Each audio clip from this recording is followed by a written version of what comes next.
This is Howick Hall, seat of the Earl Grey family since 1319.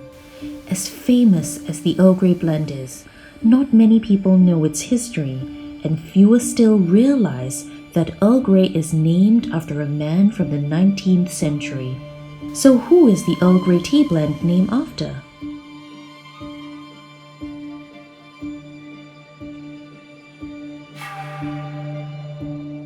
That's the second Earl Grey tomb.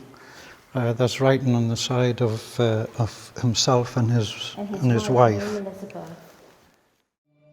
I've had the privilege to meet and chat with Lord Howick, the current descendant of Charles Grey.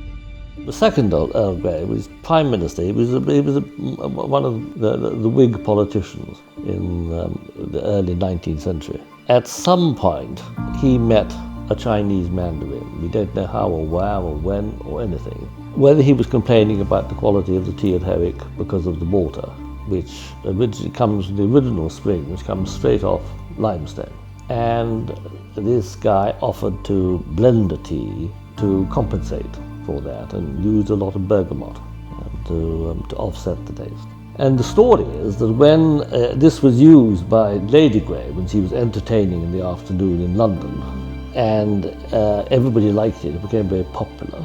Jackson's of Piccadilly asked for permission to sell it to other people, and they said yes. So incidentally, where does the water in this area, where does it come from? It's called Howick Burn,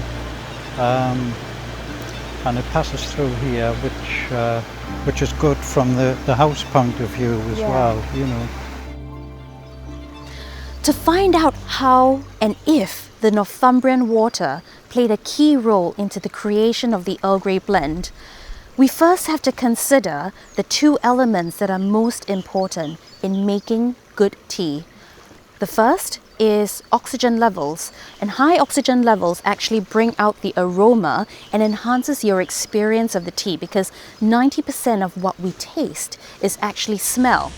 The second element that is important to tea is how hard or soft the water is. Hard water simply means that there's a high mineral content and remains suspended in the water as it cannot dissolve. So what was Charles Grey's second Earl Grey like in person? He was different because in those days politics were very different from what they are now. But he was the leader of the Whigs, which were the sort of the left-wing side of politics. He became, in fact, a very crucial figure for about 4 or 5 years when he was Prime Minister in 1830 to 1834 with the passing of the Great Reform Bill.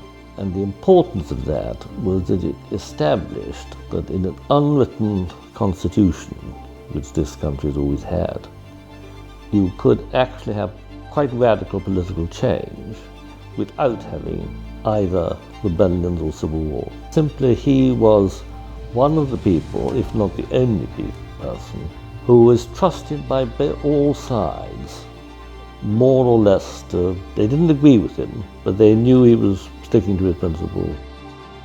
So, very much like the tea blend, Charles Grey was ahead of his time.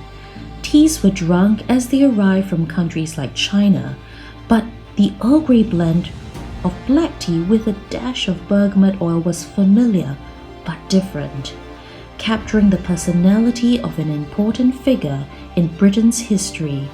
The quintessentially British blend is enjoyed around the world not only in tea but infused in food and cocktails.